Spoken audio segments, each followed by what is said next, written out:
الحمد لله وكفى وسلام على عباده الذين اصطفى أما بعد. Les savants sont d'accord pour dire que le minimum pour faire une salat jama'a, c'est un imam et quelqu'un avec lui.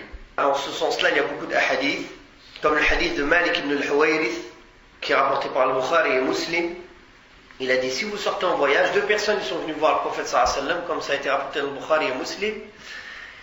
Il leur a dit, si vous êtes en voyage, que quand l'heure de la prière arrive, faites l'appel à la prière, puis faites le deuxième appel, et que le plus âgé d'entre vous préside la prière. Donc ils étaient que deux, et le prophète sallallahu alayhi wa sallam leur a demandé de faire la prière en groupe. De même le hadith d'Ibn Abbas, qui dormait chez sa tante, et sa tante Maïmouna, et quand le prophète sallallahu alayhi wa sallam a prié la nuit, il est venu se mettre à sa gauche. Le prophète sallallahu alayhi wa sallam l'a pris pendant la prière, il l'a poussé, il l'a mis à sa droite. Donc ils étaient deux, ils ont fait la salat en jama'a. De même, le hadith d'Abi Sa'id al-Khudri, Abi Sa'id al-Khudri radiyallahu anhu, rapporté par Abu Daoud et Tirmidhi, et Darami et Ahmed, وهو حديث صحيح, c'est un hadith sahih, où le prophète sallallahu alayhi wa sallam, il a vu une personne entrer à la mosquée alors que le prophète sallallahu alayhi wa sallam avait déjà prié. Il a dit, Man yatasaddaq ala hada, faqama rajulun fasalla ma'ahu. Il a dit, qui lui fait une sadaqa à cette personne?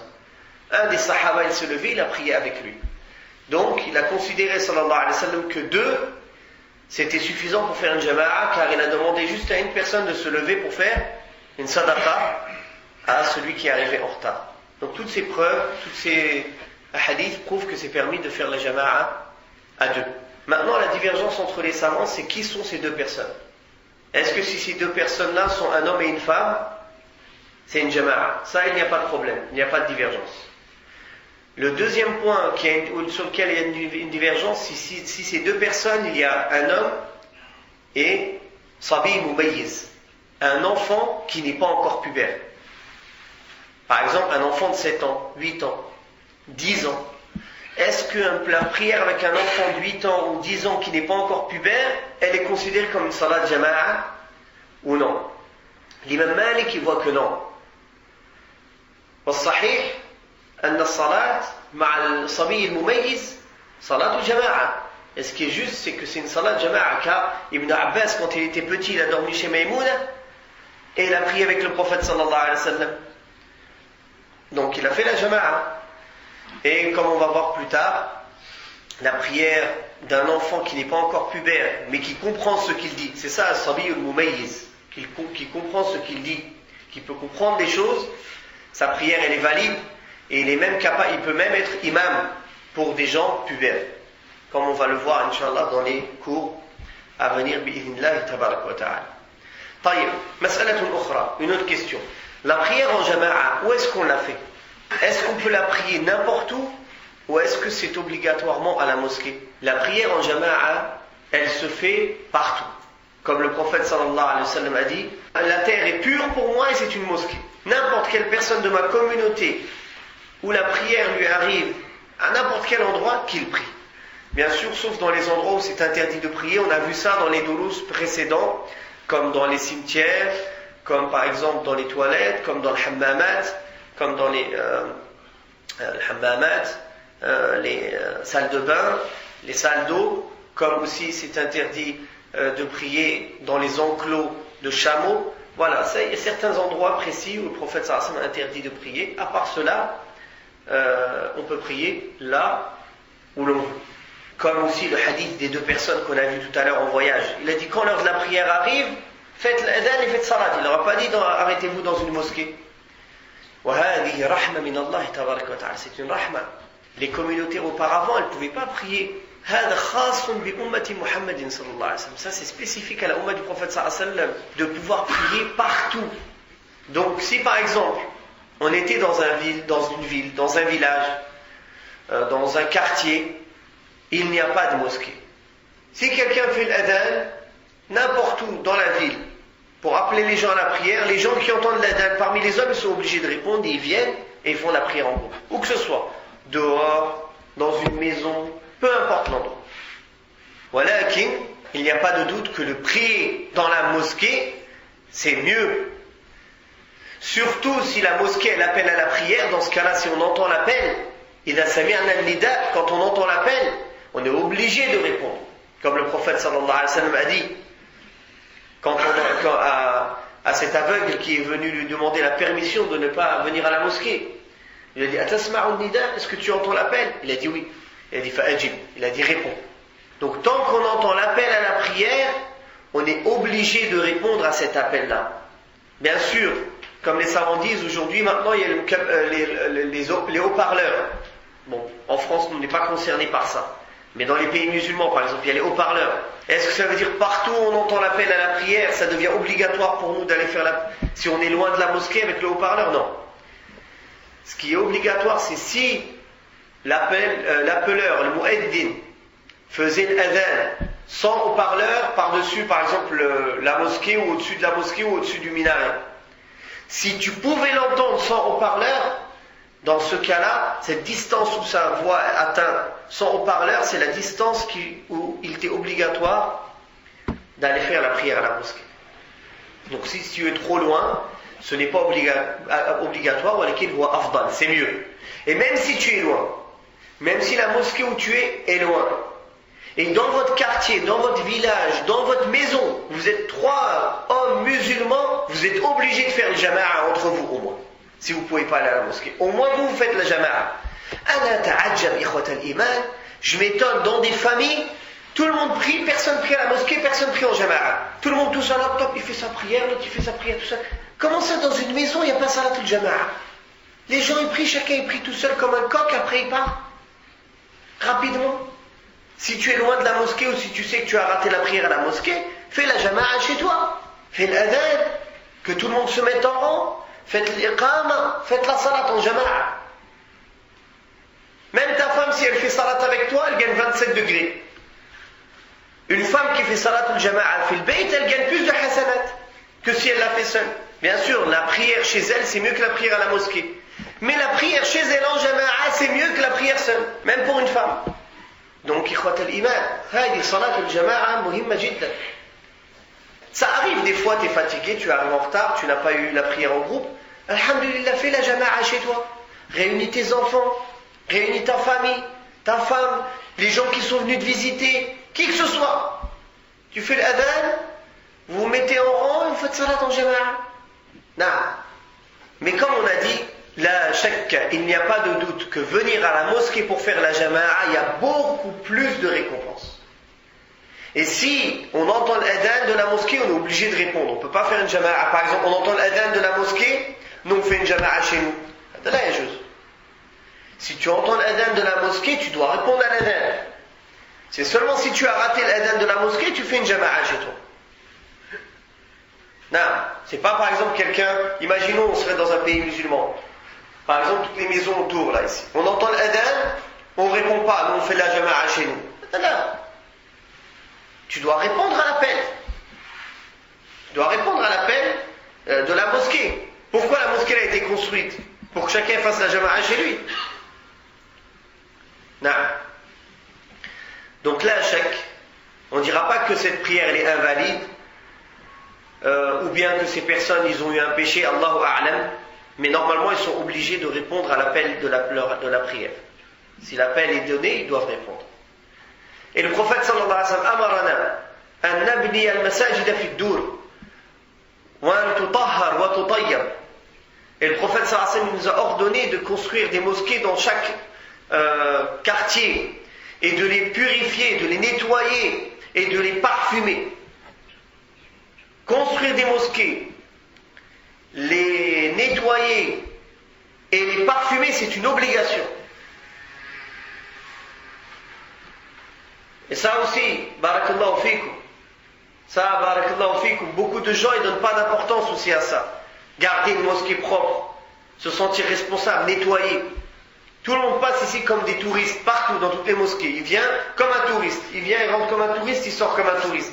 Il croit qu'ici, il y a des femmes de ménage qui tournent derrière lui pour nettoyer toutes les saletés qu'il laisse. Là, akhi karim, iktasib al-ajr. Suis l'ordre du prophète sallallahu alayhi wa sallam, il t'a dit de nettoyer les mosquées, de les parfumer. Toi, au contraire, tu les salis. Si tu l'as sali, nettoie. Même si quelqu'un d'autre, à part toi, l'a sali, tu passes derrière lui, nettoie, tu gagnes la récompense. Est-ce que vous connaissez pas le hadith de la femme qui nettoyait la mosquée et qu'elle elle est morte? Le prophète sallallahu alayhi wa sallam a demandé de ses nouvelles. Les Sahaba, ils ont dit, elle est décédée, on l'a lavée, on l'a enterrée, on a prié sur elle. Le prophète sallallahu alayhi wa sallam dit, pourquoi vous ne m'avez pas informé? Eux, ils croyaient que c'était juste une femme de ménage, c'est pas grave, on n'informe pas le prophète sallallahu alayhi wa sallam pour une femme de ménage qui est morte. On va la laver, on va faire salat pour sur elle, salam alaikum. C'est pas quelqu'un d'important. Mais le prophète sallallahu alayhi wa sallam, le prophète alayhi salatu wa salam, pour lui, il voyait que cette femme, elle était importante. Il a demandé après elle, et quand il a vu qu'ils l'ont enterrée, ils ont prié sur elle, lui il n'a pas prié sur elle, il a prié sur elle, alayhi salatu wa salam. Il a fait salat sur elle. Pourquoi? Parce qu'elle nettoyait la mosquée. Donc tout ça, la mosquée on l'a construit, on ramasse de l'argent, on nettoie, on se fatigue pour qu'après chacun ait pris chez lui. Là, la mosquée c'est fait pour justement réunir les musulmans, apprendre sa religion, faire les prières en groupe avant tout et tout le reste. Dans ce pays-là, la mosquée elle a un rôle très très important. Sans la mosquée, on ne peut pas s'unir. Sans la mosquée, on ne peut pas apprendre notre religion. Sans la mosquée, on ne peut pas faire nos obligations. Sans la mosquée, on ne peut pas préserver notre foi. Sans la mosquée, on ne peut pas préserver et éduquer nos enfants. Donc la mosquée dans ce pays-là, elle a un rôle essentiel pour les musulmans. Essentiel. Ça doit faire partie de sa vie. Ça doit être son deuxième chez lui. Si ce n'est son premier chez lui, avant chez lui. Non. Donc salat al-jama'a dans le fil masajid, la prière en groupe dans les mosquées, bien sûr il y a beaucoup plus de récompenses comme on connaît les hadiths. Celui qui fait le wudu chez lui et qui marche vers la mosquée, chaque pas qu'il fait il l'élève d'un degré, il lui enlève des péchés, il lui rajoute des hasanat à chaque fois qu'il fait la dua pour venir, etc. Et sa salat elle sera comptée comme nafila, comme prière surrogatoire, comme elle est venue dans le hadith sahih. Taïb. Maintenant qu'on a vu le statut de la prière en groupe, qu'on a vu le nombre de personnes qu'il faut pour faire la prière en groupe, qu'on a vu dans quel endroit on peut faire la prière en groupe, on va voir maintenant, barakallahu fikum, quelles sont les excuses pour lesquelles il nous est permis de ne pas venir à la prière en groupe. Ça ne veut pas dire que quand ces excuses sont présentes, tu ne dois pas venir. Ça veut dire que si tu ne viens pas, tu es excusé. Mais si tu viens, c'est mieux. Vous avez compris? Ça, ce sont les excuses. Si la personne a une de ces excuses-là, il est pardonné. C'est-à-dire, Allah ne lui comptera pas un péché. Mais, s'il vient, il gagne plus de récompenses et c'est mieux pour lui, comme on va le voir. هناك أعذار عامة وأعذار خاصة. Il y a des excuses générales et il y a des excuses spécifiques. Les excuses générales, la pluie forte, la neige, le grand froid. Si par exemple il pleut fort au point du fait que si on sort de chez nous pour venir à la mosquée, c'est une mashaqqa, c'est difficile, c'est compliqué. Il nous est permis de prier chez nous. Mais bien sûr c'est mieux de venir à la mosquée. La preuve qu'il nous est permis de venir chez nous, c'est son Nafi' que Abdullah ibn Omar, il a fait l'adhan pour la prière dans une nuit où il y avait du vent, et il a dit priez chez vous, priez chez vous. Après cela, il a dit que le messager d'Allah sallallahu alayhi wa sallam ordonnait au mu'adhin dans les nuits où il pleuvait, où il faisait très froid, de dire à la fin du adhan, priez chez vous si vous voulez, ou bien il n'y a pas de mal pour celui qui prie chez lui. Donc, ce hadith, rapporté par Muslim et Abu Daoud et Tirmidhi, montre clairement, ou bien rapporté plutôt par Al-Bukhari et Muslim, et dans un autre hadith de Abu Daoud et Muslim et Tirmidhi, où il a dit celui qui veut parmi vous prie chez vous, peut prier chez lui. Donc ça prouve que dans ça c'est une excuse valable pour ne pas venir prier à la mosquée. La preuve qu'il est mieux quand même de venir, c'est la fois où le prophète sallallahu alayhi wa sallam est venu prier à la mosquée. Il s'est prosterné il s'est prosterné dans la boue et dans l'eau. Une autre fois il s'est prosterné, ils étaient tous sales, tous pleins de boue. Il s'est retourné, il a trouvé un des sahabis, il n'avait pas de boue sur lui, pas de terre. Il lui a demandé, tu n'as pas prié avec nous? Il a dit si. Il avait jeté des pierres, en fait c'était de la terre, la mosquée du prophète sallallahu alayhi wa sallam. Il avait jeté des gravillons par terre pour pas qu'il soit plein de boue. Il avait jeté plein de pierres devant lui comme ça par terre, et donc c'est pour ça qu'il n'était pas sale. Donc ça prouve que le prophète sallallahu alayhi wa sallam, malgré la pluie, il tenait à la prière en groupe et il y venait.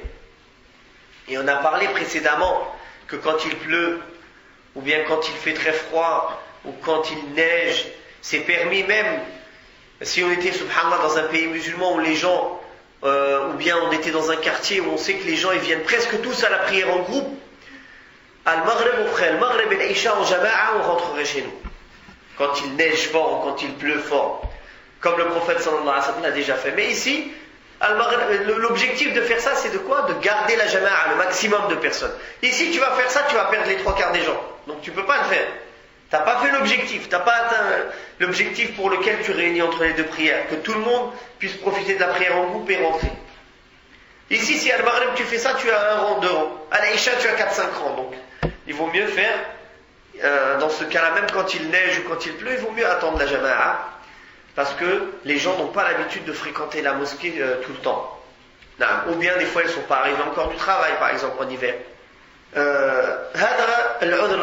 La première cause, c'est le froid, la pluie, ou la neige, ou ce genre de choses, ou le vent violent.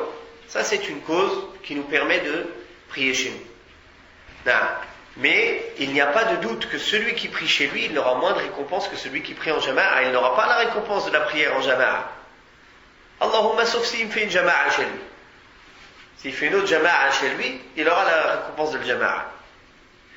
Mais bien sûr, la jama'a de la mosquée en groupe, c'est pas la même récompense que la jama'a chez toi, que tu as fait si tu avais une excuse par exemple. Là, tu as la récompense d'avoir marché vers la mosquée, d'avoir fait la dua de la mosquée.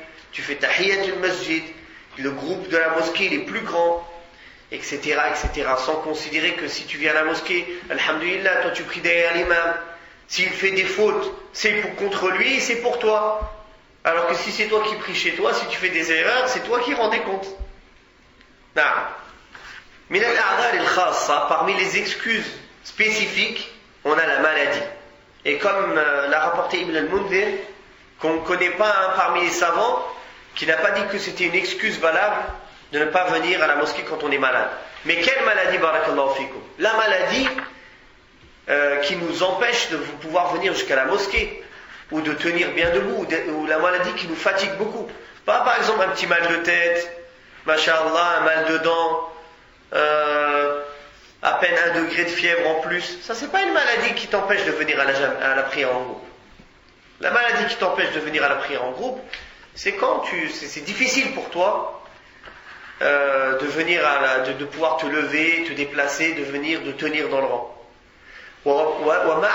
Et encore avec ça, comme Abdullah ibn Mas'ud radiyallahu anhu l'a rapporté, il a dit que à son époque, à l'époque des Sahaba, il n'y a que les hypocrites qui ne venaient pas à la prière en groupe. Ceux qui ont leur nifaq, leur hypocrisie était reconnue. Et il a dit, même le malade parmi nous, on le portait. Yuhada bayna rajulayn. Il le portait entre deux personnes. Et il l'emmenait dans le rang, il le tenait dans le rang pour prier en jama'a. Vous imaginez comment Sahaba radiyallahu anhum, ils tenaient l'importance à la prière en jama'a. En plus, ces hadiths, ces histoires que Sahaba radiyallahu anhum, ils ont vécues, ça nous montre comment ils étaient entre eux aussi. Que c'était une umma, une communauté, des frères. C'est-à-dire ils se voyaient tellement, ils se fréquentaient tellement que si quelqu'un était malade, ils étaient tout de suite au courant. Ils allaient le voir, les frères, ils allaient l'aider, ils allaient le chercher, ils l'emmenaient. Maintenant, quelqu'un est malade, personne ne demande après lui 1, 2, 3 jours, 4 jours. Ah, t'étais où? Masha'Allah, peut-être il est malade, peut-être il meurt, regarde, t'es même pas au courant. Ton frère, tu le vois pas 1, 2, 3 prières, normalement tu demandes des nouvelles. Où est-ce qu'il est? Qu'est-ce qui lui arrive? Est-ce qu'il a besoin d'aide? Peut-être il est malade, il te dit viens me chercher pour aller à la mosquée. Tu vas aller le chercher en voiture, tu gagnes la récompense. Tu l'emmènes, tu le portes, tu es à son service. Et Akhi, qu'est-ce que tu veux que je t'emmène quelque chose? Tu as besoin de quelque chose? Il est où? On est dans une commune, maintenant on est devenu individualiste, égoïste. Même dans le dîn, même dans les pratiques religieuses, on est devenu comme ça. Chacun pense qu'à lui. Il ne veut pas faire profiter ses frères. S'il connaît quelque chose, il garde pour lui. S'il a trouvé quelque chose d'intéressant dans le dunya ou dans le dîn, il le garde pour lui. Est-ce que c'est ça le dîn? Est-ce que c'est ça que le prophète sallallahu alayhi wa sallam nous a enseigné? Non, le Rasul sallallahu alayhi wa sallam a dit La yu'minu ahadukum hatta yuhibba li akhihi ma yuhibbu li nafsihi. Nul d'entre vous ne sera véritablement croyant tant qu'il n'aime pas pour son frère ce qu'il aime pour lui-même. Des fois, il y a des gens, ils sont dans leur famille. Il n'est pas capable de lui transmettre ce qu'il entend à la mosquée, dans sa propre famille. Des gens qu'il voit tous les jours. Ses voisins, les gens avec qui il travaille.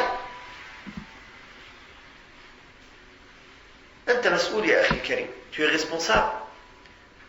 Selon ta capacité, sur des gens déjà t'es proche, de leur transmettre, de leur faire le rappel, de transmettre ce que tu as appris, ce que tu as entendu de sources sûres. نعم كذلك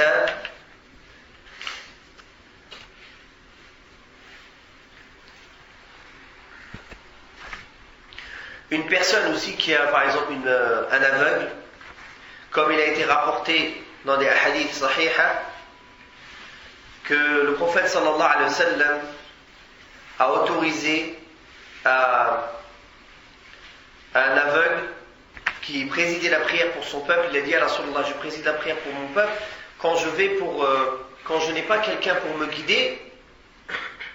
Si je n'ai personne pour me guider, j'arrive pas des fois quand il pleut, il y a un ruisseau qui m'empêche de traverser. Donc le prophète sallallahu alayhi wa sallam lui a autorisé de prier chez lui. Donc si la personne, elle n'a personne pour le guider, un aveugle qui n'a personne pour le guider ou pour l'emmener à la mosquée, ce n'est pas obligatoire pour lui, c'est une excuse pour prier chez lui. Mais si par contre il a quelqu'un qui peut l'emmener, il doit y aller. Obligatoirement. Non. كذلك الخوف. Quelqu'un par exemple qui a peur, par exemple en période de trouble, de guerre civile, je sais pas, il y a une maladie très contagieuse, que s'il sort, il a peur pour sa santé ou pour sa personne, ou il a peur pour sa famille. Par exemple, s'il quitte sa maison, il a peur que des voleurs ils rentrent chez lui. C'est une période de trouble. Des criminels, ils rentrent, ils vont faire quelque chose chez lui ou sa famille. Ça lui permet aussi de rester chez lui et de ne pas sortir faire salat à la mosquée en jama'a et de rester faire salat en jama'a, par exemple, avec les gens de chez lui, ou même s'il n'y a personne de la jama'a, il n'y a personne pour faire une jama'a, il a peur pour sa propre personne, il pourra rester chez lui. Là. Et ça, il y a une parole d'Abdullah ibn Abbas qui a été rapportée en cela. Kadhalika, de même, parmi les causes et les choses qui te permettent de ne pas répondre à l'appel de la salat en groupe à la mosquée, hudur ta'am 'inda man lahu fihi haja. Si la nourriture est posée et tu as faim. Si on te pose le repas et tu as faim, comme le prophète sallallahu alayhi wa sallam a dit, إذا وضع عشاء أحدكم وقيمت الصلاة فابدأوا بالعشاء ولا يعجل حتى يفرغ منه. Le prophète sallallahu alayhi wa sallam a dit, si la nourriture est posée devant l'un de vous et que l'iqama a été faite, commencez d'abord par la nourriture et ne vous dépêchez pas jusqu'à ce que vous ayez fini votre besoin. وكان ابن عمر رضي الله عنهما يوضع له الطعام وتقام الصلاة فلا فلا يأتيها حتى يفرغ وإنه لا يسمع قراءة الإمام لا يسمع قراءة الإمام وهذا أخرجه النسائي وأبو داود وهو حديث صحيح. Abdullah ibn Omar, quand la nourriture était posée, il entendait même l'imam réciter, sans microphone. C'est-à-dire, imagine-toi comment il était proche. Mais il mangeait, il n'allait pas... s'il avait faim et la nourriture était posée, il mangeait. Car c'est la sunna du prophète sallallahu alayhi wa sallam. Si tu as faim et tu vas faire la prière, dis-moi, à quoi tu vas penser dans ta prière? Ya Rabbi, que l'imam récite Inna a'tayna quelque chose. Subhanallah, qu'est-ce qu'il a cet imam? Il fait des rukus longs, des sujuds longs. Il croit qu'il n'y a que lui, nous on a faim. Tu ne vas pas être concentré avec les kalim dans la prière. Walidalik, c'est pour ça qu'il a été permis de ne pas venir à la prière en groupe si la nourriture elle est posée. Parce que l'objectif de la prière finale, c'est quoi? C'est de se concentrer. الصلاة في اللغة العربية الصلاة dans la langue arabe ça veut dire quoi? الدعاء الطلب l'invocation, tu demandes. Si toi tu viens, tu fais la prière, ton cœur il n'est pas là, ton esprit il est ailleurs, tu auras fait les gestes, Inch'Allah ce sera écrit que tu as fait ta prière, mais Allahu A'lam quelle récompense tu auras de cette prière. C'est-à-dire tu auras fait ton obligation, tu t'es déchargé de l'obligation que tu avais à faire, certes, mais est-ce qu'Allah a accepté cette prière? Est-ce que tu seras récompensé pour cette prière? Ça c'est une autre histoire. Et Allah Ta'ala le dit, قَدْ أَفْلَحَ الْمُؤْمِنُونَ الَّذِينَ هُمْ فِي صَلَاتِهِمْ خَاشِعُونَ. Certes les croyants ont réussi, ceux qui sont concentrés et qui sont pleins d'humilité dans leur prière. Allah tabaraka wa ta'ala a dit وَاسْتَعِينُوا بِالصَّبْرِ وَالصَّلَاةِ وَإِنَّهَا لَكَبِيرَةٌ إِلَّا عَلَى الْخَاشِعِينَ. Et prenez appui dans la patience et dans la prière, et certes c'est quelque chose de lourd, c'est-à-dire la prière elle est grande, إِلَّا عَلَى الْخَاشِعِينَ, sauf pour les gens concentrés. Quelqu'un de concentré, la prière pour lui c'est pas lourd, c'est un plaisir. Comme le prophète sallallahu alayhi wa sallam était, il disait qu'il a la fraîcheur de ses yeux et le plaisir dans cette vie-là, il l'a trouvé dans quoi? As-salat, dans la prière. De même qu'il disait à Bilal, arihna biha ya Bilal. Nahnu la naqulu arihna biha, nahnu naqul arihna minha. Le prophète sallallahu alayhi wa sallam il dit arihna biha. Soulage-nous, apaise-nous avec l'appel à la prière, c'est-à-dire ça y est, la prière elle arrive. Quand le prophète sallallahu alayhi wa sallam il entendait l'appel à la prière, comme Aïcha radhiyallahu anha elle raconte, il dit c'est comme s'il ne nous connaissait pas, ça y est, il ne connaît plus personne, il pose tout, il part. Alayhi salatu wassalam. Il était au service de sa famille, il joue avec eux, il parle avec eux. S'il entend l'adhan, il ne connaît plus personne. Il pose tout, il sort à la prière. Alayhi salatu wassalam. Donc voilà pourquoi celui que la nourriture lui posait devant et qu'il a faim, pourquoi il commence par la nourriture. Donc c'est recommandé pour lui de manger s'il a faim. Bien sûr, il ne fait pas exprès que la nourriture soit prête pour l'heure de salat. Voilà, il est arrivé, il n'a pas eu le temps, il a faim, il a posé, il a mangé. C'est l'heure de salat, il mange. Il fera la prière après, Inch'Allah. De même, une des choses qui permettent, que c'est une excuse pour ne pas faire la prière en groupe, mudafa'atul akhbathayn, quelqu'un qui a envie d'aller aux toilettes. Par exemple, quelqu'un qui est serré, il peut faire la prière, mais il va la faire mal à l'aise. Comme le prophète sallallahu alayhi wa sallam a dit, la salata bi hadrati at-ta'am, wa la wa huwa yudafi'uhu al-akhbathani. Le prophète sallallahu alayhi wa sallam a dit, il n'y a pas de prière complète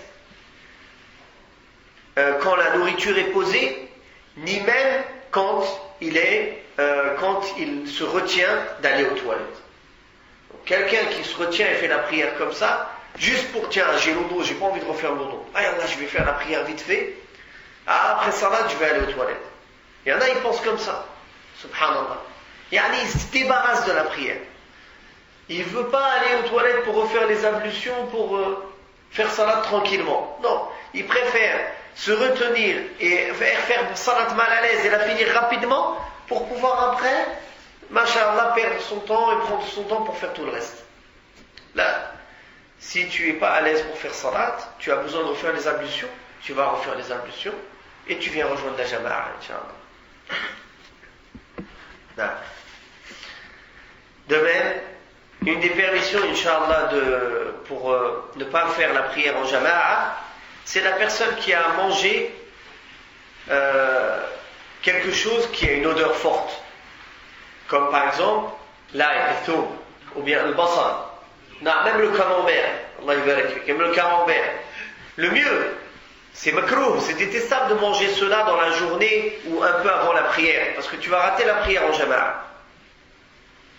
Tu vas nuire à tes frères. C'est pour ça que tu viens pas. Tu ne viens pas parce que tu nuis aux autres. C'est-à-dire, il est dans la prière, ils sont à mauvaise odeur. Comment il va se concentrer à quelqu'un?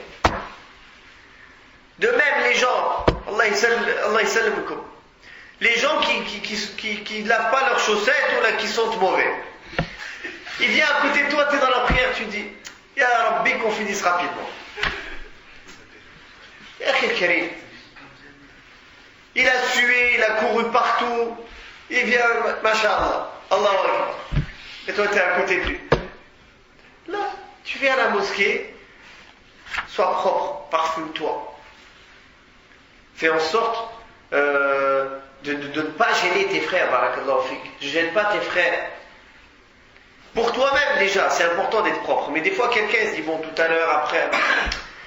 Mais au moins, si c'est pas pour toi, au moins pour les autres, quelqu'un. Au moins pour les autres. Et donc ça, c'est pour celui qui mange quelque chose de halal, comme du camembert, ou bien, masha'Allah, des oignons, c'est halal. Imagine-toi alors quelqu'un qui fait quelque chose de haram, il fume la cigarette. Déjà, il fait quelque chose de haram. Et en plus, il vient t'empoisonner avec l'odeur de sa cigarette à côté de toi pendant la prière. Donc cette personne-là qui sent la cigarette aussi, il ne vient pas déranger les gens. Il se lave bien, il se savonne bien. Déjà, il y a tout bilallah, astaghfirillah, il arrête la cigarette. Voilà, il n'a pas encore arrêté, il fait la prière, on ne va pas dire ne fais pas la prière. On va dire fais salat. Parce que délaisser la prière, c'est pire que de fumer la cigarette. Donc, au moins qu'il enlève l'odeur. Et qu'il demande à Allah, qu'il le débarrasse de ce poison. Car c'est un poison, la cigarette. C'est un poison pour la santé. En premier lieu, c'est un poison pour ta foi et pour ton iman. C'est un poison pour aussi ça détruit ton argent aussi. Il n'y a aucune faïda, aucun bienfait dedans. Non. Wa haram. Et c'est haram. Et ceux qui disent que c'est makrouh, et en fait ils connaissent rien à la cigarette. Ils croient que la cigarette c'est une sucette. Non. Quelqu'un qui dit que c'est pas haram, il ne connaît pas qu'est-ce que c'est une cigarette. C'est tout ce qu'on peut dire. C'est pour ça que beaucoup, dans les premiers, quand la cigarette avait apparu c'est-à-dire dans les pays arabes dans les débuts 20e siècle, il y avait des ulama, ils ne savaient pas dans la cigara, ils ne voyaient pas la gravité de la cigarette, ils pensaient juste ça a une mauvaise odeur. Alors il y en a, ils disaient que c'était juste makrouh. Et aujourd'hui, les égarés, ils restent sur cette fatwa d'avant. Ah, maintenant, il y en a qui disent que c'est makrouh. Ça y est, maintenant c'est passé. Tout le monde dit que c'est haram.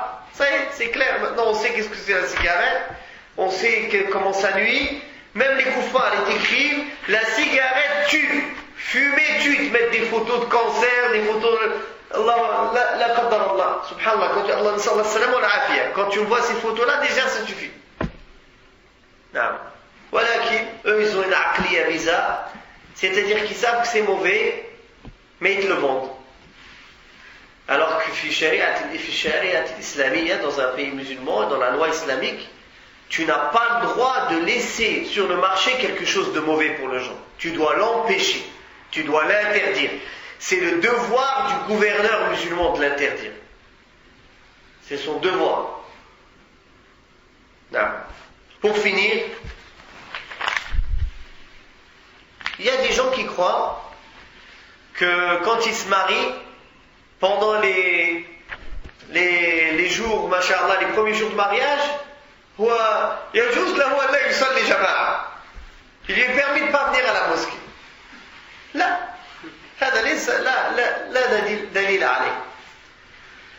il n'y a pas de dalil sur ça. La seule chose, c'est que le prophète sallallahu alayhi wa sallam a dit, tu donnes 3 nuits à la femme vierge, 7 nuits à la femme qui n'est pas vierge. 7 nuits à la femme vierge, 3 nuits à celle qui n'était pas vierge, qui a déjà été mariée. C'est tout.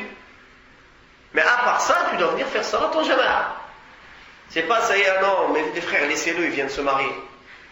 Non, il vient pas à la mosquée, c'est normal, il vient de se marier. Non, il y a khil karim.